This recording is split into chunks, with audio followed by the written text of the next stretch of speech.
Ngayon, ako po, San Miguel, Ramon Ang, nagbo-volunteer ako ngayon.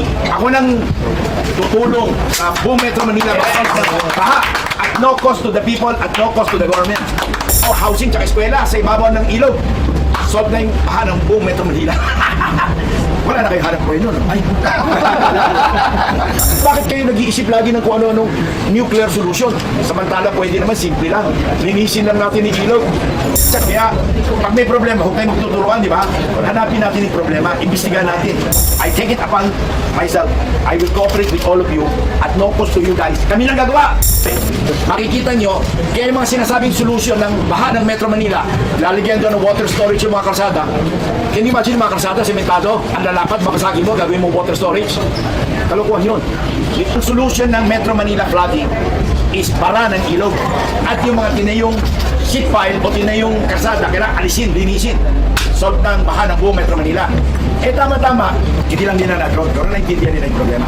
Ang kailangan ng Metro Manila, isa lang, tanggalin yung mga sheet pile na yan na nagbara ng ilog at tanggalin yung mga kalsada, housing, tsaka eskwela sa ibabaw ng ilog. Solve na yung baha ng buong Metro Manila. Wala na kayo hanap ko yun, no? Ay. Ngayon, ako po, San Miguel, Ramon Ang, nagbo-volunteer ako ngayon. Ako nang tutulong sa buong Metro Manila baha at no cost to the people, at no cost to the government. Kahit yung eskwela, gusto mo, bibili na ako ng lupa, kapalit nun. Tatayo ako ng kapalit ng eskwela.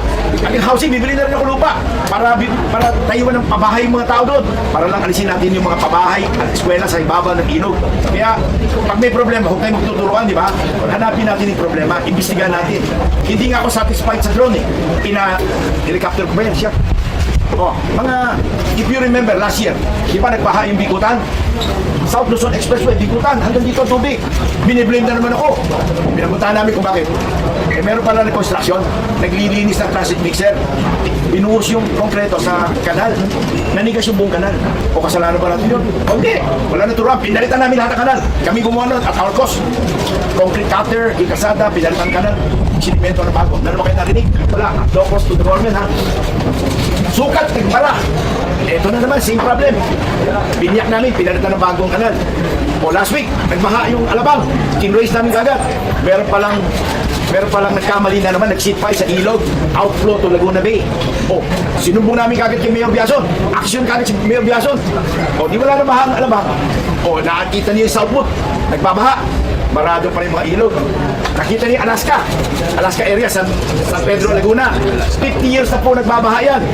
Lahat ng Public Works Secretary, ang solution, istampakan daw yung South Luzon Expressway. Anong ginawa ng San Miguel? Madali lang po, nilinis lang yung ilog ng San Pedro at San Isidro. Magic, wala na ba? Bakit kayo nag-iisip lagi ng kung ano-anong nuclear solution? Samantala, pwede naman, simple lang. Linisin lang natin yung ilog. Tsaka yung mga ilog na yan, easement po yan. Alam mo kung anong ginagawa? Tinatayo ng bahay. Kaya kailangan isabatas yan na bawal magtayo on the river easement. At of course, crime yung magtayo sa ibabaw ng river. Yun lang ang kailangan. So, naging congressman ka, pare. I-push nyo na yan. Isabatas yan. Para wala nang baha ang buong Pilipinas. Ano ba problema? Tingnan nyo.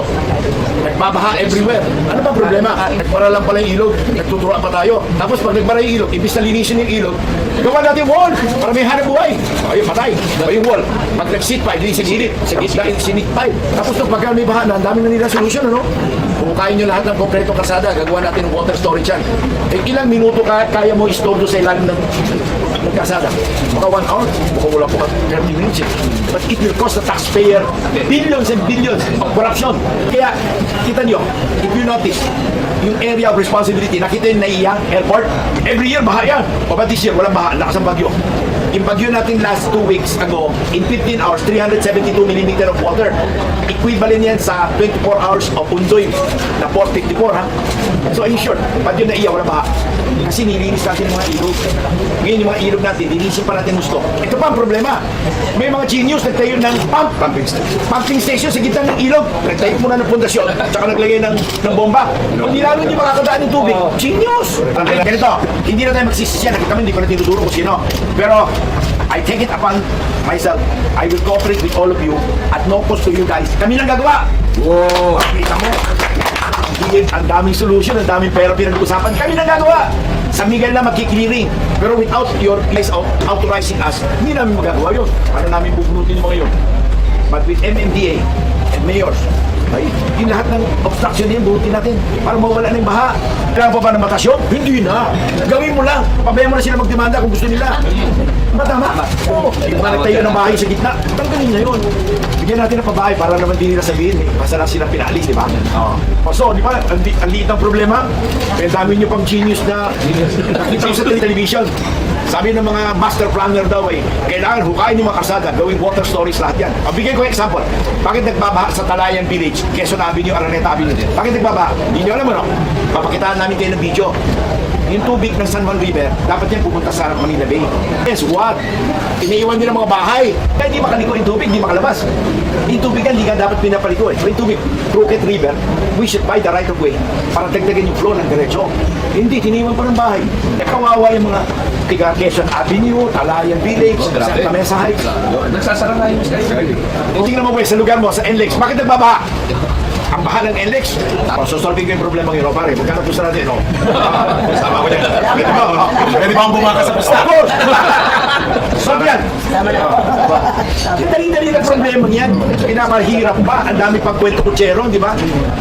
Magkano isang taon ng flood control natin? Ilang billion? This year po sa DB 34 billion for NCR. Hindi. Mali yung figure. Hindi, sa NCR. NCR. Buong Pilipinas. Congressman kayo. 500 500 ano? billion. Billion! My God! Nilinis natin yung buong Pasig River. Kasama na yung cost ng heavy equipment, 2 billion. 2 billion piso. Kasama na yung heavy equipment ng backhoe, barge, tugboat. Lahat na, kasama na. 2 billion piso. Nalinis yung buong Pasig River. So, mga bossing, pagtulungan natin to. Ako ang worker nyo. But of course, with your authority, allowing us to go down and remove all this obstruction. Solve yung bahan yan.